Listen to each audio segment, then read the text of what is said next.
James, sometimes the politicians sell things as big that are medium or small. This is not one of those times. This thing does automatic voter reg. We don't have that nationally. It deals with the formerly incarcerated and those issues. It would expand early voting, which we've seen is a key aspect. It was key in the pandemic, and does some modernization. And those are just a few highlights. Your thoughts on this sweeping bill now passing the House? I think it's the most significant and important piece of legislation that I can remember. It's in a tradition of the 15th Amendment and the 19th Amendment. And the effects of this, of course, you have a lawyer telling the Supreme Court, if you let everybody vote, the Democrats are going to win every election. You can go on record and find any number of Republican politicians, lawyers, commentators saying, of course, everybody can't vote. We wouldn't win any elections. And, you know, somebody that was born in Georgia and lived in Louisiana, the right to vote, particularly among Black people, particularly in the South, is so ingrained, you cannot believe it. And when they're going to do, if they pass the stuff they're talking about in Georgia, I promise you, all right, this is not going to end well. People are not going to take this.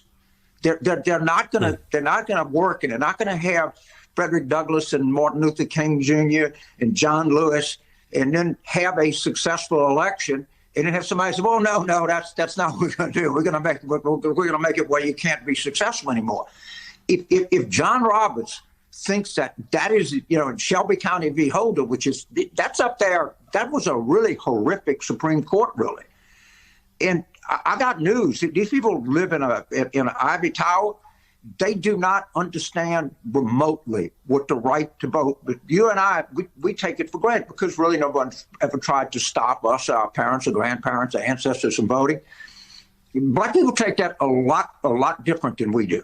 A lot different. They have a very different view, and they view it as a gained right with their blood and their history, and they're not going to let it go easily. I promise you that. And I know sometimes you say, you know, what, white people shouldn't say what Black people are thinking. This is one white person going to say, Black people think the right to vote is a hard-earned, glorious right that they're not prepared to give up. I'll go ahead and say that, and I'll take the heat for saying it.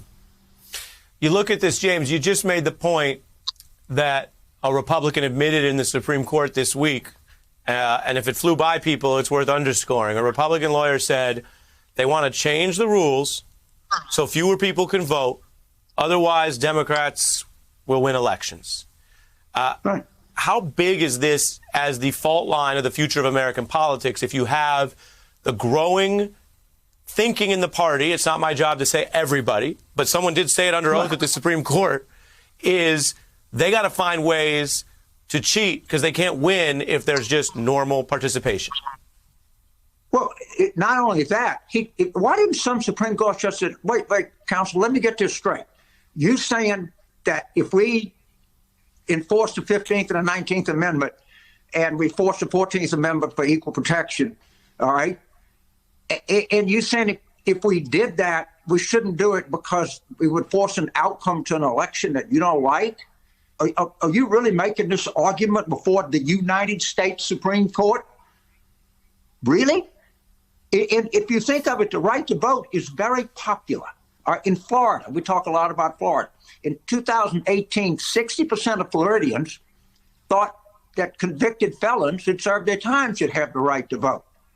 What the heck do you think people think about a waitress in the Waffle House not having the right to vote?